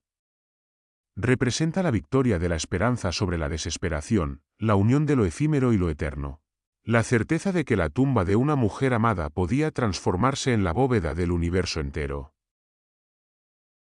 Los 4 minaretes que custodian el Taj Mahal se alzan como centinelas silenciosos en cada esquina de la plataforma. Altos, esbeltos, perfectamente simétricos, parecen columnas que sostienen un templo invisible. Su presencia enmarca al mausoleo central, subrayando la grandeza de la cúpula y extendiendo su armonía hacia los 4 puntos cardinales. Pero más allá de su belleza aparente, los minaretes esconden un secreto que revela la genialidad de los ingenieros mogoles. Fueron diseñados con una inclinación mínima hacia afuera, un gesto casi imperceptible a la vista, pero cargado de propósito. Esa ligera inclinación tenía un motivo práctico y visionario. En caso de terremoto o colapso, los minaretes caerían hacia afuera, lejos del mausoleo central, evitando dañar la tumba sagrada de Mumtaz. Era un cálculo preciso, un sacrificio anticipado. Si alguna parte del conjunto debía sucumbir, serían los guardianes periféricos, nunca el corazón del monumento. La seguridad del amor, representado en la cámara funeraria, estaba por encima de todo. Pero en el simbolismo de la época, esa decisión técnica también adquiría un sentido espiritual. Los minaretes, inclinados hacia afuera, evocaban la actitud de guardianes que se apartan con humildad para que nada interfiera con el centro sagrado. Eran como soldados que, en caso de desastre, se ofrecían a caer antes de que una sola piedra tocara a la emperatriz. Su gesto de protección era también un gesto de reverencia. Todo en el Taj Mahal estaba subordinado a preservar la pureza del recuerdo de Mumtaz. Cada minarete, además, tenía su función ceremonial. Desde ellos, los almuédanos podían llamar a la oración, haciendo del mausoleo un espacio vivo de fe, no solo una tumba. Al elevarse hacia el cielo, se convertían en lanzas de mármol que señalaban la dirección de lo divino. Su verticalidad contrastaba con la suavidad de la cúpula, como si el conjunto quisiera recordar que la vida humana alterna entre la delicadeza del amor y la firmeza de la fe. En el equilibrio general del Taj, los minaretes son las notas que completan la sinfonía. No son meros adornos, sino columnas de significado, símbolos de custodia, de sacrificio y de adoración. El hecho de que se inclinaran hacia afuera revela no solo la previsión técnica de los ingenieros, sino también la filosofía del monumento. Todo debía conspirar para proteger lo esencial, y lo esencial era la unión de Shahjahan y Mumtaz, convertida en eternidad. Así, en cada minarete se esconde una paradoja. Parecen inmóviles, pero en realidad esperan la posibilidad de caer. Parecen subordinados al mausoleo, pero son quienes lo defienden. Son, en definitiva, los guardianes silenciosos de un amor que debía ser intocable. En el Taj Mahal, la palabra sagrada no se limitó a ser pronunciada en las oraciones de los fieles. Fue tallada en piedra para convertirse en parte de la eternidad. Shahjahan quiso que el mausoleo de Mumtaz no solo hablara con su forma, con su mármol y sus jardines, sino también con la voz misma del Corán. Así, en muros, arcos y portales, los calígrafos persas dejaron su huella, versos que hablan de misericordia, de la grandeza de Dios y de la promesa del paraíso. La caligrafía fue obra del maestro Amanat Khan Shirazi, considerado uno de los grandes calígrafos de su tiempo. Con mano precisa y espíritu devoto, diseñó inscripciones que no eran simples letras, sino un arte que mezclaba belleza visual y profundidad espiritual. Los caracteres árabes, estilizados en forma cúfica y tulut, se alargan, se curvan y se entrelazan hasta volverse ornamentos vivos. Al contemplarlos, no se distingue dónde termina la palabra y dónde comienza la decoración. Son plegaria y adorno a la vez. Los versos elegidos no fueron al azar. En las puertas monumentales, que anuncian el paso hacia el mausoleo, aparecen inscripciones del capítulo 36 del Corán, que recuerdan la compasión de Dios y la resurrección.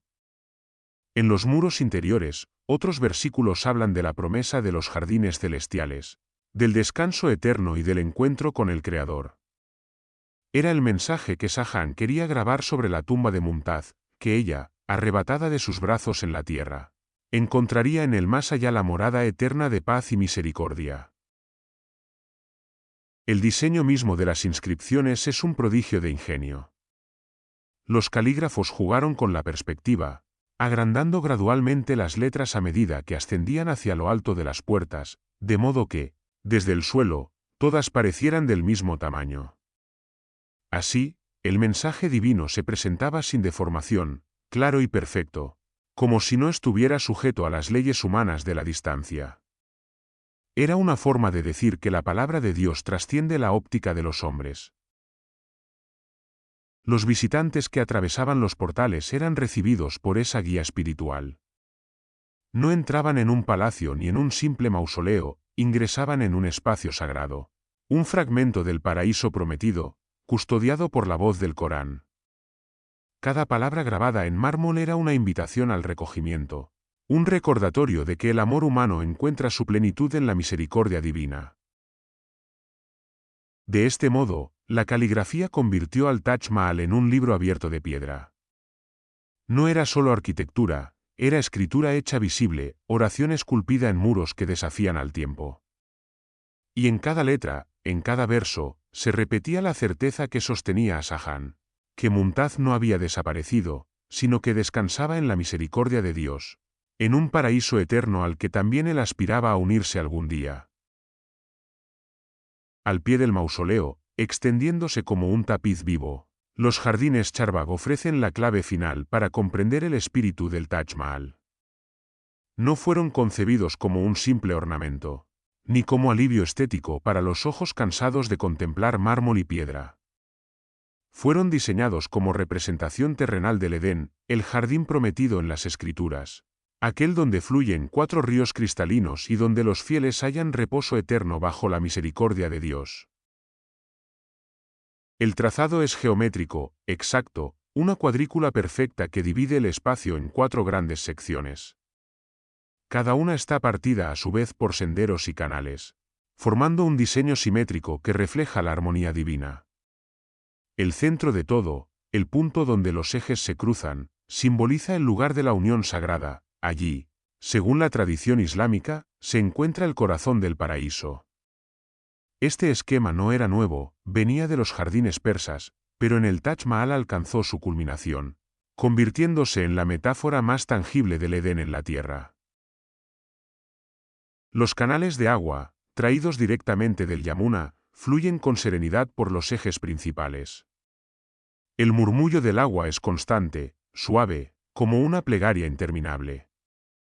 En sus espejos se refleja la imagen del mausoleo, multiplicando su grandeza, de modo que el Taj no se contempla una sola vez, sino 4, 5, 1000 veces en cada ángulo, en cada gota. En la espiritualidad islámica, el agua es símbolo de vida y purificación, y aquí se transforma en espejo de eternidad. En las parcelas, cuidadosamente irrigadas, florecen árboles y plantas seleccionados no solo por su belleza, sino por su simbolismo. Granados que representan fertilidad, cipreses que evocan la inmortalidad, rosales que recuerdan la fragancia del paraíso. Cada flor, cada hoja, cada fruto es un signo de abundancia, una promesa de que Mumtaz descansa en un lugar donde nada falta, donde la vida es eterna y perfecta. Caminar por esos jardines era, para los contemporáneos de Shahjahan, una experiencia casi mística. No era atravesar un espacio de recreo, sino peregrinar hacia un símbolo sagrado. El visitante, al entrar por la puerta monumental, seguía un eje que lo conducía, paso a paso, hacia el mausoleo central. Cada tramo de los jardines era un recordatorio de que avanzaba hacia el corazón del paraíso, hacia el centro donde lo humano se encontraba con lo divino. Los Charbagh cumplían además una función emocional, suavizar el impacto del duelo. Allí donde el mármol blanco podía resultar frío y solemne, la vegetación ofrecía consuelo, recordando que la muerte no es un final, sino un tránsito hacia una vida más plena. El verde de las plantas, el murmullo del agua, el canto de los pájaros, eran signos de continuidad, de renovación. En conjunto, los jardines transformaban la tumba en un Edén viviente. El Taj Mahal no era solo un mausoleo aislado, era un universo entero donde la arquitectura, la naturaleza y la espiritualidad se fundían en un mismo lenguaje. Al pasear por los Charbagh, el visitante podía sentir que estaba caminando por las orillas del paraíso, y que, en algún lugar invisible, el alma de Mumtaz lo contemplaba en paz. Cuando finalmente el Taj Mahal se erigió en toda su gloria, Shahjahan sintió que, por un instante, la herida de su corazón encontraba consuelo. Allí estaba el monumento, resplandeciente bajo el sol del norte de la India, reflejado en las aguas del Yamuna, custodiado por jardines y caligrafías que hablaban del paraíso. Cada piedra parecía repetirle que su amor no había sido en vano, que la memoria de Mumtaz había sido transformada en eternidad. El emperador, ya envejecido por el peso de los años y del dolor, contemplaba el mausoleo con orgullo silencioso. Sabía que había cumplido su promesa. Lo que un día nació como un voto desesperado en Burhanpur ahora brillaba como una de las maravillas más sublimes que los hombres habían concebido. Para él, el Taj Mahal no era solo un tributo a Mumtaz, era también el triunfo de su voluntad contra la fugacidad del tiempo. En los patios, los visitantes quedaban sobrecogidos, en los jardines, los poetas componían versos. En el interior, los rezos se alzaban como un incienso invisible. Todo hablaba del amor que había marcado su vida. Pero la gloria nunca camina sola, siempre lleva consigo la sombra de la tragedia. El imperio, vasto y poderoso, comenzaba a resquebrajarse por dentro. Sus hijos, ambiciosos, veían en la corona un premio demasiado grande como para esperar pacientemente. Entre ellos, Aurangzeb, astuto y devoto, decidió adelantarse al destino.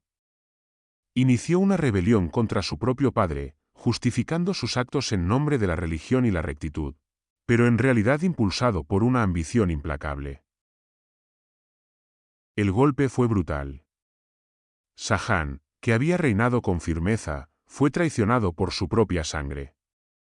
El hijo al que había dado vida, educación y poder, ahora lo despojaba del trono con la frialdad de quien corta una rama para apoderarse del árbol entero.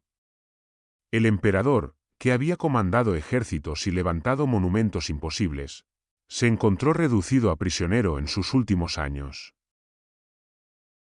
Fue llevado al fuerte rojo de Agra, no como soberano, sino como cautivo. Allí, en una celda austera, pasó los días de su vejez, apartado de la corte y de las decisiones que antes le pertenecían. Pero incluso en su encierro, el destino le concedió un único consuelo: desde la ventana de su prisión, podía ver a lo lejos el Taj Mahal. Día tras día, Shahjahan se sentaba frente a esa vista, con los ojos fijos en la cúpula blanca que se alzaba como luna inmóvil sobre el río. Ya no podía recorrer sus jardines ni entrar en sus salas, pero la contemplación le bastaba.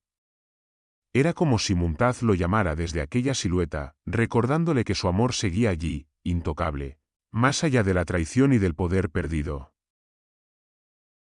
Los cronistas narran que pasaba horas inmóviles, como estatua, mirando el monumento en silencio. Sus pensamientos eran un río secreto, recuerdos de juventud, del primer encuentro con Mumtaz, de las campañas compartidas, de las risas apagadas por la tragedia. En cada amanecer, veía el mausoleo teñirse de rosa, en cada anochecer, lo veía volverse dorado, en las noches de luna, lo veía brillar como un espectro de plata. Y en esas visiones encontraba un motivo para seguir respirando, aunque el poder se le hubiera escapado de las manos. Así, el emperador que había gobernado sobre millones, que había mandado construir uno de los mayores prodigios de la humanidad, terminó sus días como prisionero de su propio hijo. Pero incluso en la derrota, tuvo la victoria más íntima, la de haber levantado un símbolo que sobreviviría a imperios, guerras y generaciones. Para Shahjahan, el Taj Mahal no era ya un mausoleo, era la prolongación de su amor, el único trono que nadie podía arrebatarle. El invierno de 1666 envolvió a Agra con un aire denso, como si el mismo Yamuna presintiera que un ciclo estaba a punto de cerrarse. Shahjahan, anciano, debilitado por los años de encierro y por la herida que jamás cicatrizó desde la muerte de Mumtaz, se encontraba en su lecho dentro del fuerte rojo. Su cuerpo era frágil, pero su mirada seguía fija en la misma dirección, hacia la ventana que le ofrecía la visión del Taj Mahal. Aquella visión, repetida día tras día, había sido su alimento y su castigo, su compañía y su condena. La vida del emperador se apagaba lentamente. Los médicos acudían con pócimas y rezos, los sirvientes lo rodeaban con respeto silencioso, pero ninguno podía detener el curso del tiempo. Shahjahan sabía que su final estaba cerca, y no lo temía. Había vivido con la grandeza de un rey y con la fragilidad de un amante, había probado la gloria y el dolor, y ahora anhelaba tan solo una cosa, descansar junto a Mumtaz. Cuando la noticia de su muerte se extendió, el imperio entero sintió que se cerraba una era. El emperador que había erigido maravillas, que había llevado al arte mogol a su cenit, exhalaba su último suspiro no en la cima del poder, sino en la soledad de un prisionero. Y, sin embargo, esa derrota aparente se transformaba en triunfo, pues su destino lo conducía hacia la mujer que lo había marcado para siempre. El cuerpo de Shahjahan fue conducido en secreto al Taj Mahal. No hubo procesiones multitudinarias ni ceremonias grandiosas, como hubiera correspondido a un emperador. Su entierro fue sobrio, casi silencioso, pero cargado de simbolismo. En la cámara funeraria, donde durante décadas había reposado en soledad Mumtaz, se abrió espacio para él. Fue colocado a su lado, rompiendo la simetría perfecta que hasta entonces había reinado en el mausoleo. Esa asimetría, sin embargo, no fue vista como imperfección, sino como signo de humanidad. El Taj Mahal, concebido como un monumento geométricamente impecable, encontró en ese quiebre su verdad más profunda: el amor no es simétrico, no es previsible, no es calculado. Es un vínculo que desborda el orden de la razón, que irrumpe donde no se lo espera. Así, la tumba doble, ligeramente desbalanceada, se convirtió en la representación más fiel de la unión de Shahjahan y Mumtaz, dos seres que no pudieron ser separados ni por la muerte, dos destinos entrelazados para siempre en el corazón del mármol. Hoy, al descender a la cámara interior del Taj, el visitante descubre esa ruptura de la simetría como un gesto íntimo, casi secreto. En un monumento donde todo es cálculo y perfección, lo único que escapa al diseño es lo más humano de todo: el deseo de un hombre de reposar junto a la mujer que fue su vida. Allí, en la penumbra, bajo la cúpula que evoca el cielo, yacen juntos, custodiados por versos que hablan de misericordia y rodeados por un Edén de piedra y agua. Con su muerte, Shahjahan no cerró la historia del Taj Mahal, la completó. El mausoleo, que había sido testimonio del amor de un hombre por su esposa, se convirtió en tumba doble, en unión definitiva. El rey prisionero encontró así la libertad más grande, la de ser eterno junto a su amada.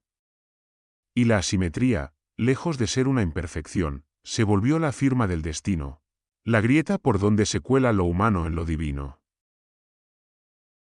Con la muerte de Shahjahan y el ascenso de Aurangzeb, el imperio mogol inició una lenta decadencia que también alcanzó al Taj Mahal. El monumento, que había nacido como joya resplandeciente y testimonio de un amor eterno, comenzó a sufrir los estragos de un imperio desgastado por guerras internas, rebeliones regionales y la presión de nuevos poderes que se levantaban en el horizonte. Aurangzeb, más preocupado por la ortodoxia religiosa y la expansión militar que por el arte y la belleza, mantuvo el mausoleo, pero sin el mismo celo de su padre. A medida que el poder central se debilitaba, las arcas imperiales ya no podían sostener el cuidado minucioso que el Taj exigía. Los jardines dejaron de recibir la atención constante que los mantenía como un Edén en la tierra. Los canales se llenaron de sedimentos, y la perfección del agua cristalina se enturbió con el paso de los años. Con el correr de las décadas, el mausoleo fue víctima de saqueos y descuidos. Gobernantes posteriores arrancaron piedras semipreciosas de las incrustaciones para engalanar sus propios palacios o para comerciarlas. El mármol fue rayado por soldados que dejaron inscripciones de su paso, sin comprender que profanaban un lugar sagrado. En tiempos de crisis, incluso hubo quienes utilizaron partes del complejo como cuarteles o depósitos, reduciendo la grandeza de un mausoleo celestial a la utilidad de la guerra. El Taj Mahal, que había sido concebido como símbolo de eternidad, parecía condenado a perecer en el olvido junto con el imperio que lo había creado. Con la llegada de los británicos en el siglo XVIII, el Taj vivió un destino ambiguo. Para algunos oficiales coloniales, no era más que un botín potencial. Se cuenta que en ciertos momentos se pensó en desmontar piezas del monumento para subastarlas en Londres. Para otros, sin embargo, el Taj era una maravilla digna de admiración y estudio. La mirada occidental, aunque impregnada de dominio y exotismo, despertó un nuevo interés por la obra, y viajeros, escritores y pintores comenzaron a describirlo en Europa como una maravilla oriental, una joya que parecía salida de un sueño. Durante el siglo XIX, los británicos emprendieron restauraciones parciales, aunque no siempre con sensibilidad. Algunos jardines fueron rediseñados según el gusto victoriano, reemplazando el trazado simbólico de los charbac por parterres geométricos de estilo europeo. Aún así, se inició un proceso de conservación que, aunque imperfecto, evitó que el monumento se perdiera por completo en la ruina. El Taj Mahal comenzó a convertirse en destino de viajeros románticos que lo describían como lágrima de mármol en la mejilla del tiempo, expresión que más tarde se haría célebre. La decadencia mogola había dejado al Taj debilitado, pero la mirada colonial lo rescató de su abandono, aunque con la ambigüedad de quien restaura y domina al mismo tiempo. En esas centurias turbulentas, el mausoleo dejó de ser únicamente un tributo personal de un emperador a su esposa. Pasó a ser un símbolo universal, un puente entre Oriente y Occidente, entre el pasado glorioso y un futuro incierto. En el siglo XIX, cuando las caravanas de exploradores europeos y los oficiales coloniales británicos comenzaron a recorrer la India con ojos curiosos, el Taj Mahal adquirió una segunda vida, distinta a la que Shah Jahan había imaginado. Ya no era solo la tumba de una emperatriz mogola ni el testamento personal de un viudo inconsolable. Empezó a convertirse en mito universal, en espejo donde cualquier corazón enamorado podía ver reflejado su anhelo de eternidad. Los viajeros románticos lo describieron con palabras que rozaban lo sobrenatural. Para ellos, acostumbrados a los castillos góticos y a las ruinas clásicas de Europa, el Taj era algo diferente, un poema de mármol que respiraba amor y duelo en cada curva. Algunos lo llamaron la lágrima más pura que el tiempo ha dejado caer en la tierra, otros, el himno de un hombre a la mujer que fue su vida, otros aún, el único edificio donde la muerte parece dulce, porque está hecha de belleza. Los pinceles de los pintores europeos y las litografías que circularon en Londres y París fijaron su imagen como una visión casi de otro mundo, blanco, luminoso, flotando sobre los jardines como un espejismo tangible. Los poetas se dejaron arrastrar por la fuerza de su simbolismo. Veían en el Taj un lugar donde el amor se negaba a sucumbir a la muerte, donde la fragilidad humana había encontrado la forma de desafiar al tiempo. Para algunos, era un altar a la fidelidad, para otros, un recordatorio de la fragilidad de los imperios frente a la permanencia de un sentimiento. Cada verso que se escribía sobre él añadía una capa nueva de leyenda, y poco a poco el Taj empezó a desprenderse de sus raíces mogolas para transformarse en un icono compartido por toda la humanidad. Los románticos no lo contemplaban solo como obra arquitectónica, lo veían como un corazón de piedra que seguía latiendo siglos después. En sus descripciones, el mármol blanco ya no era un material, sino el sudario del amor. La cúpula ya no era un techo, sino un cielo privado levantado para una mujer. Los jardines ya no eran parcelas de tierra, sino el paraíso al que todo enamorado sueña con acceder. En esta transformación, el Taj se volvió universal. Si para Shahjahan era la memoria de Mumtaz, para los viajeros del siglo XIX era la promesa de que el amor verdadero podía trascender más allá de las fronteras culturales, políticas o religiosas. No importaba si uno era europeo o indio, musulmán o cristiano, rey o campesino, al contemplar el Taj Mahal, todos sentían la misma vibración en el alma, la misma certeza de que el amor, cuando es auténtico, merece monumentos que desafíen la muerte. Así, mientras el imperio mogol se desvanecía en la historia y la India se debatía entre dominación extranjera y lucha por su destino, el Taj sobrevivía como símbolo intemporal.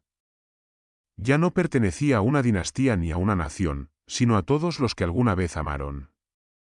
Se había convertido en el emblema del amor eterno, en el poema de piedra más grande jamás escrito por manos humanas.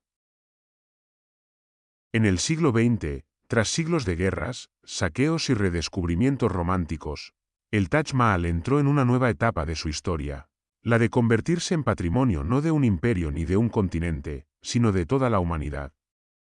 En 1983, la UNESCO lo declaró oficialmente Patrimonio de la Humanidad, reconociendo que su valor no era solo arquitectónico o histórico, sino espiritual y universal. Aquella declaración consolidó lo que ya muchos intuían: el Taj no pertenecía únicamente a la India, ni siquiera al Islam o a los mogoles, pertenecía al corazón colectivo de la humanidad, como símbolo de amor, duelo y eternidad. Décadas más tarde, en 2007, el mundo lo elevó aún más alto al reconocerlo como una de las nuevas 7 maravillas del mundo moderno. El anuncio, celebrado con júbilo en Agra y en toda la India, confirmó que aquel mausoleo, nacido del dolor íntimo de un emperador, había alcanzado un rango planetario. Millones de votos lo escogieron entre las maravillas más admiradas del globo, y con ello el Taj se consagró como emblema universal de la belleza y el amor. Pero esta consagración trajo consigo un nuevo dilema: el turismo masivo. El Taj Mahal, que en la época de Shahjahan era contemplado en silencio reverente, empezó a recibir cada año a millones de visitantes. Sus jardines, antes refugio de contemplación, se llenaron de cámaras fotográficas, pasos apresurados y voces en todas las lenguas. El mármol, que había resistido siglos de guerras y saqueos, empezó a sufrir los efectos de la contaminación ambiental, el desgaste de los pies de multitudes y el humo de las fábricas cercanas. Los expertos advirtieron que el brillo blanco del mármol estaba siendo amenazado por una pátina amarillenta, fruto de la polución y del aire envenenado que cubría la región. El río Yamuna, otrora espejo límpido del mausoleo, sufría la contaminación y el estancamiento de sus aguas, perdiendo la transparencia que había inspirado la elección del emplazamiento. El Taj, concebido como un Edén terrenal, se veía ahora rodeado de un mundo marcado por la prisa, el ruido y el deterioro ambiental. La India, consciente de este peligro, emprendió programas de preservación. Se restringió el tráfico de vehículos en las inmediaciones, se instalaron medidas de control de contaminación, se iniciaron restauraciones periódicas del mármol, limpiándolo con arcillas especiales que devolvían su blancura. Aún así, el desafío seguía siendo monumental, como preservar un símbolo eterno en un mundo cada vez más efímero, marcado por el turismo de masas y la industrialización. El Taj Mahal moderno es, por tanto, un espacio de tensiones. De un lado, el orgullo nacional y el reconocimiento mundial; del otro, la fragilidad de la materia frente al avance del tiempo y de la humanidad misma. Cada año, millones de personas cruzan sus puertas buscando la emoción de contemplar el Palacio del Amor, y cada uno de esos pasos añade una pequeña carga al peso del monumento. El reto contemporáneo es encontrar un equilibrio entre permitir que el mundo lo admire y garantizar que siga en pie para las generaciones futuras. Así, el Taj sigue vivo, enfrentando batallas nuevas. Ya no son ejércitos ni saqueadores sus amenazas, sino el humo invisible de las fábricas, la presión de millones de visitantes y el descuido de un planeta que olvida lo sagrado. Y, sin embargo, allí sigue, alzándose con la misma serenidad de hace casi 4 siglos, recordando que la belleza puede desafiar el tiempo, aunque deba luchar cada día por no ser devorada por él. El mármol blanco del Taj Mahal, que durante siglos había resistido guerras, saqueos y el paso del tiempo, comenzó a mostrar signos de fragilidad en la era moderna. No eran ya ejércitos ni rebeldes quienes lo amenazaban, sino un enemigo invisible, la contaminación ambiental. Las fábricas instaladas en los alrededores de Agra, el humo de los vehículos y el aire cargado de partículas contaminantes se fueron depositando lentamente sobre la superficie del monumento, tiñéndolo de un velo amarillento que apagaba su fulgor. Lo que en otro tiempo brillaba como nieve bajo la luna, ahora parecía perder su pureza bajo la sombra del progreso desmedido. Los expertos alertaron con preocupación: si no se actuaba, el Taj podía deteriorarse hasta un punto irreversible. El Yamuna, que había sido espejo sagrado y arteria de vida, también sufría el descuido humano. Sus aguas se estancaban, su cauce se contaminaba con residuos, y en lugar de reflejar con nitidez la imagen del mausoleo, mostraba un espejo turbio, como un recordatorio de la fragilidad del patrimonio frente a la negligencia moderna. La respuesta fue múltiple.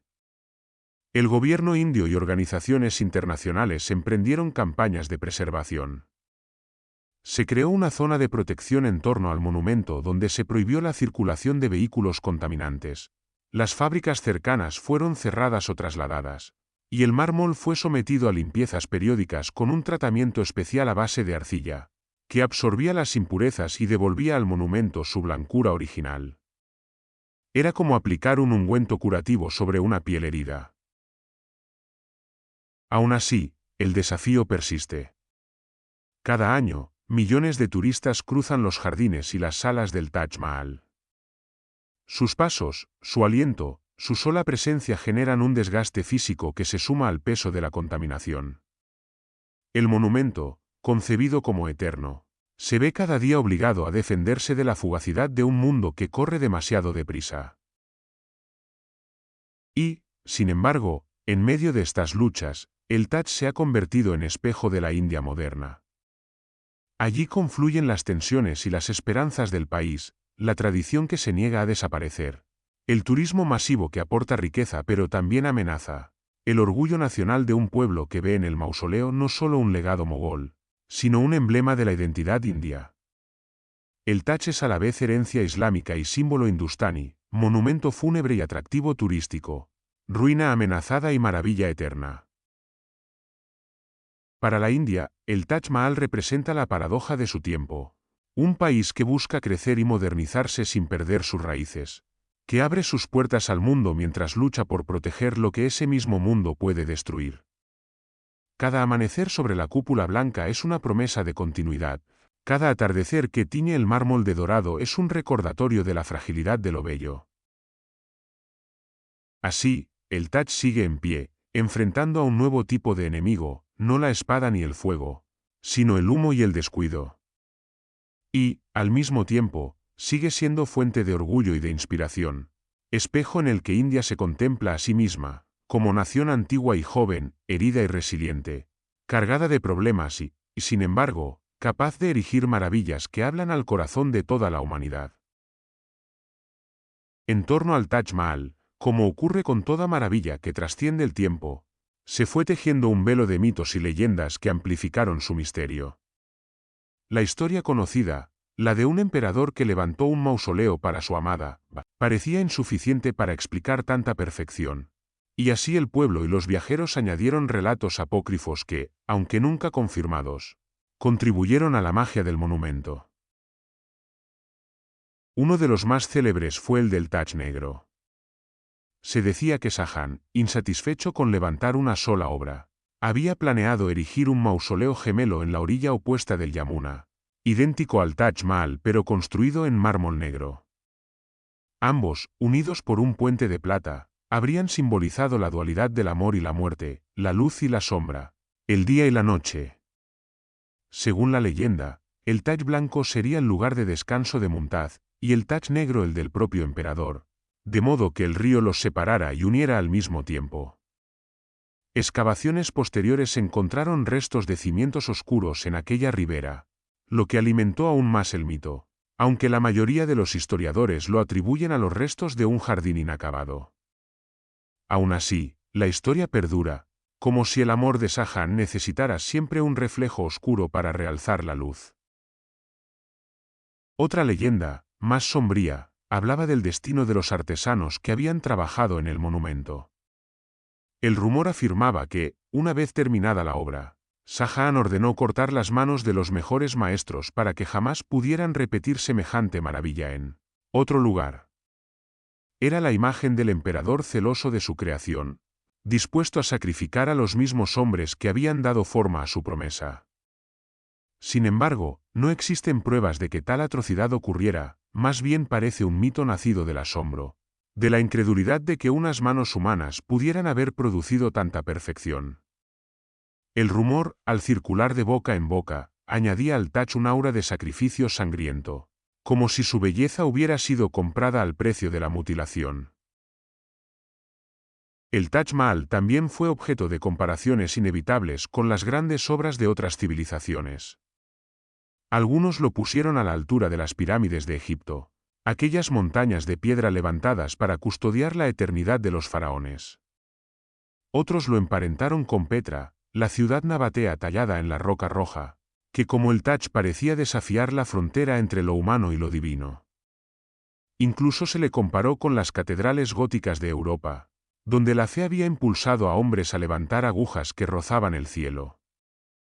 Cada comparación buscaba situar al Taj en una constelación de maravillas universales, y en cada una de ellas se confirmaba lo mismo: el Taj no era inferior a ninguna, pues combinaba en sí lo monumental y lo íntimo, lo arquitectónico y lo humano. Con el tiempo, estas narrativas románticas superaron a la fría historia.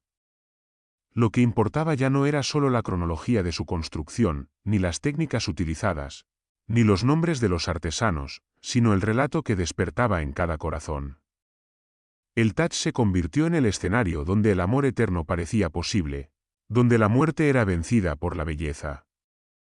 El mito envolvió al monumento hasta el punto de que muchos visitantes lo contemplaban más como una leyenda que como una obra histórica. Hoy, quien se acerca al Taj Mahal lo hace con el peso de esas historias en la memoria. Tal vez nunca hubo un Taj negro, tal vez ningún artesano perdió sus manos, tal vez el mármol no oculta sacrificios secretos. Pero lo cierto es que el Taj vive también en esos relatos, porque un monumento de amor no necesita solo piedra y agua, necesita leyenda. Y las leyendas, como los amores imposibles, sobreviven incluso cuando la historia las desmiente. El Taj Mahal, después de siglos de silenciosa resistencia frente al tiempo, se mantiene erguido no solo como un mausoleo, sino como la más profunda declaración de amor inmortal que la humanidad haya tallado en piedra. No es únicamente la tumba de Mumtaz Mahal, ni el testamento de Shahjahán. Es un diálogo eterno entre la vida y la muerte, entre la ausencia y la memoria, entre lo efímero y lo eterno. Allí donde el mármol brilla bajo el sol o se tiñe de plata con la luna, late todavía el corazón desgarrado de un hombre que quiso inmortalizar lo que el tiempo le arrebató. El monumento no pertenece a una sola cultura, ni a una sola fe. Nació del Islam, del arte persa, de la ciencia de ingenieros turcos, de la minuciosidad de artesanos indios, y terminó por convertirse en un símbolo compartido por Oriente y Occidente. Su simetría matemática responde a un orden cósmico, sus incrustaciones florales dialogan con la exuberancia india, sus versos coránicos proclaman la misericordia de Dios, su blancura hipnótica seduce a viajeros de todo el mundo. En él confluyen tradiciones que, lejos de enfrentarse, se fundieron en un único sueño. El Taj Mahal es también testimonio de la grandeza y la fragilidad humanas. Grandeza, porque demuestra hasta dónde puede llegar el espíritu humano cuando se deja guiar por el amor y la belleza. Un ejército de 20.000 obreros, arquitectos y artesanos levantó en 2 décadas una obra que sigue asombrando a la humanidad entera. Fragilidad, porque en su origen no hubo victoria ni conquista, sino pérdida, el dolor íntimo de un hombre que, A pesar de ser emperador de un vasto imperio, no pudo proteger a la mujer que más amaba de la muerte. Su poder no le bastó para retenerla, pero sí para alzar un monumento que desafía a la misma muerte. Y así, en la blancura inmutable del mármol, en el murmullo constante del agua que recorre los jardines, en el reflejo que se multiplica en el Yamuna, el Taj Mahal sigue cumpliendo la promesa de Shahjahan. A través de los siglos, viajeros, poetas y enamorados han escuchado lo mismo, el eco de un nombre. Porque más allá de su perfección arquitectónica, de su valor histórico o de su simbolismo religioso, el Taj Mahal es, en esencia, una sola cosa, el suspiro petrificado de un hombre por su amada. En mármol y en silencio, el Taj Mahal sigue repitiendo el nombre de Mumtaz. Y mientras lo repita, mientras sus cúpulas reflejen el sol y la luna, mientras el agua lleve su imagen y los jardines florezcan a sus pies, el amor habrá vencido al tiempo. Y así llegamos al final de este relato. Gracias por acompañarme en este viaje a través de las palabras. Espero que hayas disfrutado la historia tanto como yo al compartirla contigo. Recuerda que en la biblioteca siempre habrá un nuevo mundo que descubrir, una voz que escuchar, un eco que revivir. Hasta la próxima, y que tengas muy buenos días, tardes o noches. No olvides suscribirte y dejar tu like para seguir explorando juntos más relatos.